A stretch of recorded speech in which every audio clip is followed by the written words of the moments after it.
નમસ્કાર. આજના આ ખાસ ઐતિહાસિક વિશ્લેષણમાં સ્વાગત છે. આજે આપણે વાત કરવાના છીએ એક એવી શક્તિશાળી વ્યક્તિ વિશે જેમને ભારતના ઓઇલ ક્રાંતિના શિલ્પી માનવામાં આવે છે. આપણે એક એવા મૂળ દસ્તાવેજ પર નજર કરીશું જે આપણા દેશના ઔદ્યોગિક ઇતિહાસનો પાયો કેવી રીતે નંખાયો તે બહુ જ સુંદર રીતે સમજાવે છે. તો ચાલો બિલકુલ મોડું કર્યા વગર આ રસપ્રદ સફર શરૂ કરીએ અને સમજીએ કે આ ઐતિહાસિક માહિતી આપણને શું શીખવે છે. આ સ્ત્રોતની શરૂઆત જ એક બહુ મોટા અને અગત્યના પ્રશ્નથી થાય છે કે ભારતમાં ખનિજ તેલ એટલે કે મિનરલ ઓઇલના સંશોધનના આ ક્રાંતિકારી યુગની શરૂઆત આખરે કરી કોણે? જુઓ, મૂળ લખાણમાં અહીં ક્રાંતિકારી યુગ એવા શબ્દોનો ઉપયોગ થયો છે જેના પર ખાસ ધ્યાન આપવા જેવું છે. આ કોઈ નાલોસૂનો પ્રયોગ નહોતો, પણ દેશના ઔદ્યોગિક માળખાને મૂળમાંથી બદલી નાખનારી એક પ્રચંડ શરૂઆત હતી. તો આટલું મોટું પરિવર્તન લાવનાર એ વ્યક્તિ આખરે કોણ હતા? અને એ ઐતિહાસિક નામ છે કેશવદેવ માલવિયા. 1903થી 1981 સુધીનો તેમનો આ જીવનકાળ માત્ર આંકડાઓ નથી. આ એવો સમય હતો જ્યારે ભારતે તેના સૌથી મોટા રાજકીય અને ઐતિહાસિક પરિવર્તનો જોયા. આ એ જ મહાનુભાવ છે જેઓ આ ઔદ્યોગિક ક્રાંતિના બરાબર કેન્દ્રમાં હતા અને જેમણે પોતાનું આખું જીવન આ પરિવર્તનોને સાકાર કરવામાં લગાવી દીધું. ચાલો હવે પહેલા વિભાગ તરફ આગળ વધીએ. ભારતમાં ઓઇલ ક્રાંતિ અને તેનો પાયો કેવી રીતે નંખાયો. દેશના ઔદ્યોગિક વિકાસનો આ શરૂઆતી પાયો કેવી રીતે તૈયાર થયો તે સમજવું આપણા માટે ખરેખર ખૂબ જ અગત્યનું છે. મૂળ સ્ત્રોતમાં તેમને સ્પષ્ટ રીતે એક ખનિજ તેલ વિશેષજ્ઞ એટલે કે મિનરલ ઓઇલ એક્સપર્ટ તરીકે ઓળખાવામાં આવ્યા છે. અને તેઓ કોઈ સામાન્ય નિષ્ણાત ન હતા. તેઓ એક એવા પ્રણેતા હતા જેમણે પોતાના સઘન સંશોધનો દ્વારા ભારતમાં ખનિજ તેલ શોધવાના એક આખા નવા યુગની શરૂઆત કરી દીધી. જરા વિચારો, એક વ્યક્તિનું ઊંડું ટેકનિકલ જ્ઞાન અને તેમની મહેનત આખા દેશ માટે એક નવા ઔદ્યોગિક યુગના દરવાજા કેવી રીતે ખોલી શકે છે. આ ઐતિહાસિક લખાણ આ આખી ઔદ્યોગિક ક્રાંતિનો સીધો જ શ્રેય તેમની આ નિષ્ણાત કુશળતાને આપે છે. હવે જોઈએ બીજો વિભાગ, નેતા અને લેખક, એક બહુમુખી જીવન. અહીં આપણે માત્ર તેમની ઔદ્યોગિક સિદ્ધિઓની જ વાત નથી કરવાના. આ ઐતિહાસિક નોંધ આપણને તેમની અદ્ભુત અને વૈવિધ્યસભર ક્ષમતાઓ વિશે પણ ખૂબ જ સરસ માહિતી આપે છે. આ લખાણ તેમના વ્યક્તિત્વને 4 બહુ જ સ્પષ્ટ ભાગમાં વહેંચે છે. પહેલું, તેઓ એક ખનિજ તેલ વિશેષજ્ઞ હતા. બીજું, એક અત્યંત સફળ રાજનીતિજ્ઞ. ત્રીજું, એક યશ સંપાદન કરનાર સાહિત્યકાર.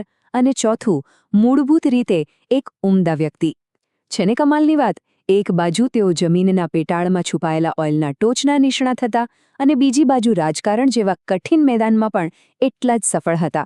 એટલું જ નહીં, મૂળ લખાણ તેમને એક પ્રખ્યાત સાહિત્યકાર પણ ગણાવે છે. અને સૌથી મોટી વાત એ છે કે આ બધી જ સિદ્ધિઓ હોવા છતાં તેઓ એક અત્યંત સાદા અને ઉમદા માણસ હતા. આ ચારેય બાબતો તેમના જીવનના એક અદ્ભુત બેલેન્સને આપણી સામે રજૂ કરે છે. તેમના જીવનની ટાઈમલાઈન પર એક નજર કરીએ તો વર્ષ 1903માં અલ્હાબાદમાં તેમનો જન્મ થયો. ત્યારબાદ આવે છે તેમના રાષ્ટ્ર સેવાના વર્ષો, જેમાં તેમણે અલ્હાબાદ કોંગ્રેસ સમિતિના મંત્રી તરીકે લાંબો સમય અવિરત કામ કર્યું. અને પછી ખાણો અને ખનિજ તેલના પ્રધાન તરીકે તેમણે દેશને અત્યંત મૂલ્યવાન સેવાઓ આપી. આ માત્ર કોઈ સરકારી હોદ્દાઓ નહોતા, પણ રાષ્ટ્ર નિર્માણની બહુ મોટી જવાબદારીઓ હતી. અને અંતે વર્ષ 1981માં તેમનું અવસાન થયું. આ સફર બતાવે છે કે કેવી રીતે અલ્હાબાદમાં જન્મેલી એક વ્યક્તિ પોતાના સમર્પણથી દેશની આટલી અમૂલ્ય સેવા કરી શકે છે. હવે વાત કરીએ ત્રીજા વિભાગની, ચિરંજીવ વારસો, ઔદ્યોગિક તીર્થો. રાષ્ટ્રીય સ્તરે તેમના આ કાર્યની અસર કેટલી વિશાળ અને કાયમી હતી, ચાલો એ સમજીએ. મૂળ લખાણમાં એક બહુ જ શક્તિશાળી અને ગર્વભર્યું વાક્ય છે. તેમાં લખ્યું છે કે ભારતના નૂતન ઔદ્યોગિક તીર્થોના સર્જનમાં શ્રી કેશવદેવ માલવિયાનું પ્રદાન ચિરંજીવ બની રહેશે. અહીં વપરાયેલા શબ્દો સાંભળ્યા? લેખકે અહીં ઉદ્યોગો કે ફેક્ટરીઓને માત્ર આર્થિક ઢાંચા તરીકે નથી જોયા, પણ તેમને નૂતન ઔદ્યોગિક તીર્થો એટલે કે નવા યાત્રાધામો કહ્યા છે. આ ખરેખર એક બહુ જ ઊંડો વિચાર છે.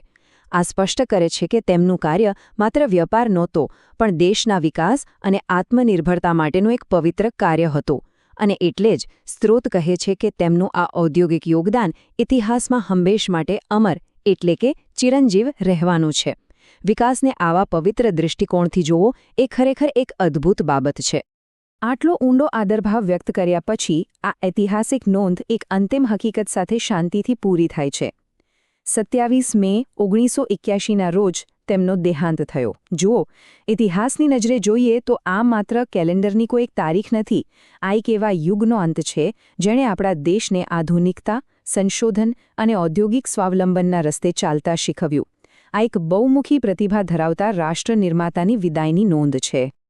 આ સમગ્ર શ્રદ્ધાંજલિ પર વિચાર કરીએ તો અંતે એક બહુ જ પ્રેરણાદાયક પ્રશ્ન મનમાં રહી જાય છે કે એક સામાન્ય વ્યક્તિની દૃષ્ટિ આખા રાષ્ટ્રનો આટલો મજબૂત અને ચિરંજીવ ઔદ્યોગિક પાયો કેવી રીતે બની શકે.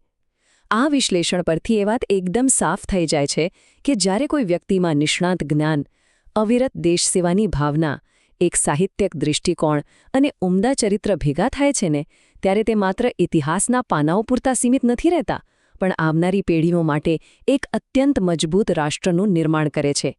આપણું આજનું આ ઐતિહાસિક વિશ્લેષણ અહીં જ પૂરું થાય છે. આશા છે કે આ સફર આપણા સૌ માટે જ્ઞાનવર્ધક અને ખૂબ જ રસપ્રદ રહી હશે.